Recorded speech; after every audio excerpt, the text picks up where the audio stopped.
Hello everyone, welcome to Sri Math channel. நம்ம 7th standard சமச்சீர்ல chapter 1 பார்த்துட்டு இருக்கோம்.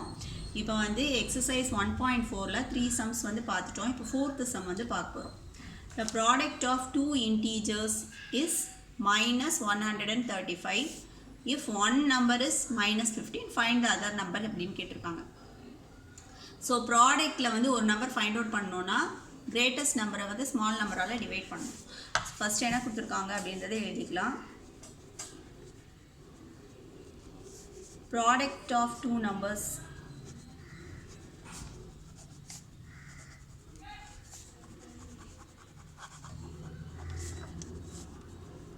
minus 135. So one number is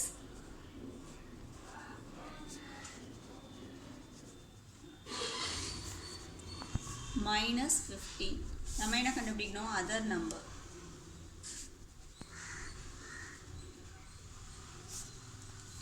divide பண்ணிக்கோங்க. 135 divided by minus 135 divided by minus 15. First நார்மலாக divide பண்ணிட்டு அதுக்கப்புறம் நம்ம சைன் வந்து ரூல்ஸ் யூஸ் பண்ணிக்கலாம். ஸோ இதை அதே மாதிரி கேன்சல் பண்ணிக்கலாம். 135 divided by 15. ரெண்டுமே லாஸ்ட் டிஜிட் 5 இருக்கிறதுனால நீங்கள் 5ஆல் கேன்சல் பண்ணிக்கலாம். ஸோ 5 இது எத்தனை டைம் போகும்? 5 3s are 15. ஸோ இது 3. ஸோ ஒரு டிஜிட் எடுத்துக்கலாம். ஃபஸ்ட்டு டிஜிட் போகாது, அப்போ 2 டிஜிட் எடுத்துக்கோங்க. 13 வந்து எத்தனை டைம் போகும்? 2 டைம்ஸ் போகும். 2 5s are 10. இப்போ பேலன்ஸ் வந்து 3 இருக்குது. ஸோ இப்போ 35, இது ரெண்டும் சேர்த்து 35. ஸோ இது எத்தனை டைம் போகும்? 7 5s are 35. ஸோ 27. ஸோ 27/3. திரும்பவும் இப்போ வந்து கீழே நம்பர் இருக்குது. ஸோ டினாமினேட்டர் இருக்க வரைக்கும் நீங்கள் கேன்சல் பண்ணிகிட்டே இருக்கணும். ஸோ இங்கே 3 டேபிள் இப்போ கேன்சல் பண்ணலாம் ரெண்டுமே. 3 1s are 3. அதுக்கப்புறம் இது எத்தனை டைப் போகும்? 9 3s are. ஸோ இப்போ ஆன்சர் வந்து 135 divided by 15ஓட ஆன்சர். கீழே 1 வந்துச்சுன்னா ஸ்டாப் பண்ணிடலாம். ஸோ 9. ரெண்டு சேம் சைனை டிவைட் பண்ணால் ஆன்சர் வந்து பாசிட்டிவ் தான். ஸோ அப்போ +9 தான் ஆன்சர். அடுத்து 5th sum வந்து in 8 hours duration with uniform decrease in temperature dropped 24 degrees centigrade. How many degrees did the temperature drop each hour? So அதாவது டெம்பரேச்சர் வந்து டிக்ரீஸ் ஆகிட்டே இருக்குது. 8 hours டியூரேஷன், 8 ஹவர்ஸ்க்கு வந்து டிக்ரீஸ் ஆகிட்டே இருக்குது. ஒவ்வொரு ஹவரும் வந்து 8 ஹவர்ஸ்க்கு வந்து 24 டிகிரி வந்து டிக்ரீஸ் ஆகிருக்குன்னு சொல்லியிருக்காங்க. அப்போ 1 ஹவருக்கு எவ்வளோ டிக்ரீஸ் ஆகுது அப்படின்றத நீங்கள் கண்டுபிடிக்கணும். ஸோ எப்போயுமே 1 hour அப்படின்னு கண்டுபிடிக்கணுன்னாலே நீங்கள் டிவைட் தான் பண்ணணும். ஸோ இப்போ வந்து அதுக்கு ஸ்டேட்மெண்ட் எழுதிக்கலாம்.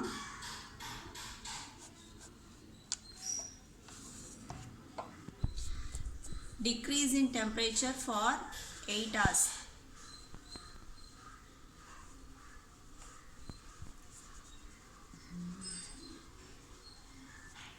Temperature in 8 hours. So 8 hoursல வந்து 24 degree centigrade வந்து decrease ஆயிருக்கு. அப்புறம் 1 hourக்கு கண்டுபிடிக்கணும். So decrease in temperature in 1 hour. So 24 வந்து 8ஆல் டிவைட் பண்ணோம். ஸோ 8 டேபிள் கேன்சல் பண்ணிடலாம். 8 1s are 8. ஸோ 8 டேபிள் எத்தனை டைம் போகும்? 8 3s are 24. இப்போ வந்து 1 ஹவருக்கு வந்து 3 டிகிரி சென்டிகிரேட் வந்து டிக்ரீஸ் ஆகுது. அடுத்து 6th sum வந்து an elevator descends into a mine shaft at the rate of 5 meter per minute. அதாவது ஒரு மைன் ஷாஃப்ட் வந்து மைன் ஷாஃப்ட்ன்றது தெரியும், சுரங்க பாதைக்குள்ளே வந்து எலிவேட்டர் போகுது. என்ன ஸ்பீடில் போகுதுன்னா 1 minute வந்து 5 மீட்டர் கீழே இறங்குது. டிஸ்டன்ஸ்னால் கீழே இறங்குது. அந்த எலிவேட்டர் வந்து 1 minute 5 மீட்டர் வந்து கீழே இறங்குது. If the distance starts from 15 metre above the ground level. So எப்பயுமே மைன் வந்து கிரவுண்ட் லெவலுக்கு கீழே தான் இருக்கும். ஸோ இது வந்து எலிவேட்டர் எங்கே ஸ்டார்ட் ஆகுது அப்படின்னா கிரவுண்ட் லெவலுக்கு மேலே 15 மீட்டரில் ஸ்டார்ட் ஆகுது. ஏற்கனவே நம்ம சொல்லியிருக்கோம் above the ground level வந்து positive, below the ground level வந்து நெகட்டிவ். எதெல்லாம் பிலோ வருதோ அதெல்லாம் நெகட்டிவ் வரும், above வரதெல்லாம் பாசிட்டிவ் வரும். How long will it take to reach minus 250 meter? So minus 250 meter reach பண்ணுறதுக்கு எவ்வளோ டைம் ஆகும்னு கேட்டிருக்காங்க. ஸோ இந்த சம் எப்படி போகுதுன்னு பார்க்கலாம். ஃபஸ்ட்டு எலிவேட்டர் எங்கே இருக்குது அப்படின்னா elevator, the starting point of the elevator. starting point of the elevator is above the ground level na positive la irukku appo plus 15 meter plus 15 meter la irukku starting point. இப்போ வந்து எங்க reach ஆகணும் அப்படினா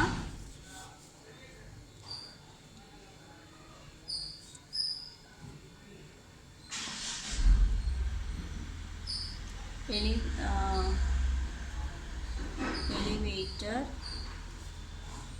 should reach எங்க reach ஆகணும் அப்படின்னு சொல்லியிருக்காங்க அப்படின்னா -250 ஏன்னா கிரவுண்டுக்கு கீழே வருது பிலோ த கிரவுண்ட் லெவல் வரதுனால -250 மீட்டருக்கு போகணும். ஃபஸ்ட்டு நம்ம எப்பயுமே நம்ம டைம் கண்டுபிடிக்கணும்னா ஃபஸ்ட்டு டிஸ்டன்ஸ் கண்டுபிடிக்கணும். அந்த ஃபார்முலா யூஸ் பண்ணால் தான் நம்ம ஃபைண்ட் அவுட் பண்ண முடியும். டிஸ்டன்ஸ் பை ஸ்பீட் தான் வந்து நம்மளுக்கு டைம். ஸோ ஸ்பீட் வந்து கொடுத்துட்டாங்க. இப்போ நம்ம டிஸ்டன்ஸ் ஃபஸ்ட்டு கண்டுபிடிச்சிக்கலாம். ஸோ டிஸ்டன்ஸ் வந்து எப்படி கண்டுபிடிக்கலாம் அப்படின்னா இது ரெண்டு டிஸ்டன்ஸும் கண்டுபிடிக்கும். ஸ்டார்டிங் பாயிண்ட்லேருந்து ரீச்சிங் பாயிண்ட்டுக்கு வந்து நீங்கள் கண்டுபிடிக்கணும். ஸோ டிஸ்டன்ஸ் வந்து ஃபஸ்ட்டு +15 மீட்டர் மைனஸ் சப்ராக்ட் பண்ணிக்கணும் டிஸ்டன்ஸ் கண்டுபிடிக்கும் போது. ஸோ இது வந்து -250. இப்போ சப்ராக்ட் பண்ணதுக்கு முன்னாடி நான் என்ன சொல்லியிருக்கேன், சைன் ஆப்போசிட்டாக மாற்றிக்கணும். ஸோ இது வந்து இது ஆப்போசிட்டாக மாற்றிங்கன்னா -250 வந்து +250 ஆகிடும்.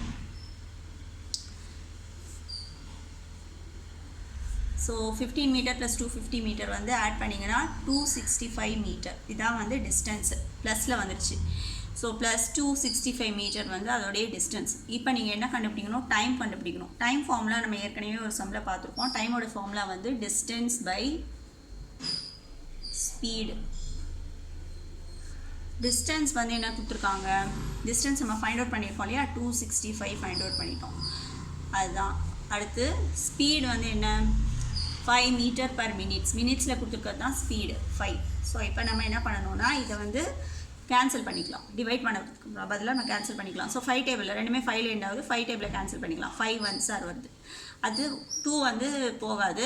26 எடுத்துக்கோங்க. 26னா எத்தனை டைம் போகும், 5 5s are 25. இப்போ இது ஒன்று ரிமைனிங் இருக்குது. ஸோ இப்போ இது ரெண்டையும் சேர்த்தா 15. ஸோ இப்போ 15 எத்தனை டைம் போகும், 3 5s are 15. ஸோ ஆன்சர் வந்து 53. ஸோ அப்போ எவ்வளோ மினிட்ஸில் வந்து போகும் அப்படின்னா 53 மினிட்ஸில் போகும். அடுத்து 7th sum. A person lost 4800 calories in 30 days. 30 days வந்து 4800 calories வந்து கம்மியாயிருக்கார் ஒருத்தர். If the calorie loss is uniformனா டெய்லி ரெகுலராக ஒரே மாதிரி தான் ரெடியூஸ் ஆகுது. calculate the loss of calorie per day. அதாவது 1 டேக்கு எவ்வளோன்னு கேட்குறாங்க. இப்போ நம்ம பார்த்தோம் இல்லையா 1 ஹவருக்கு, அதே மாதிரி 1 டே. ஸோ எதெல்லாம் 1 டே 1 ஹவர் வந்ததுனாலும் நீங்கள் டிவைட் தான் பண்ணணும். ஸோ இது ரெண்டையும் டிவைட் பண்ணால் உங்களுக்கு ஆன்சர் வந்துடும். ஸோ இந்த சாமி எப்படி போகுதுன்னு பார்க்கலாம். So calories lost in 30 days. 30 டேஸ்க்கு எவ்வளோ கேலோரிஸ் லாஸ் ஆகிருக்கு அப்படின்னா 4800. இப்போ நம்மளுக்கு என்ன ஃபைண்ட் அவுட் பண்ணோன்னா 1 டேக்கு ஃபைண்ட் அவுட் பண்ணோம்.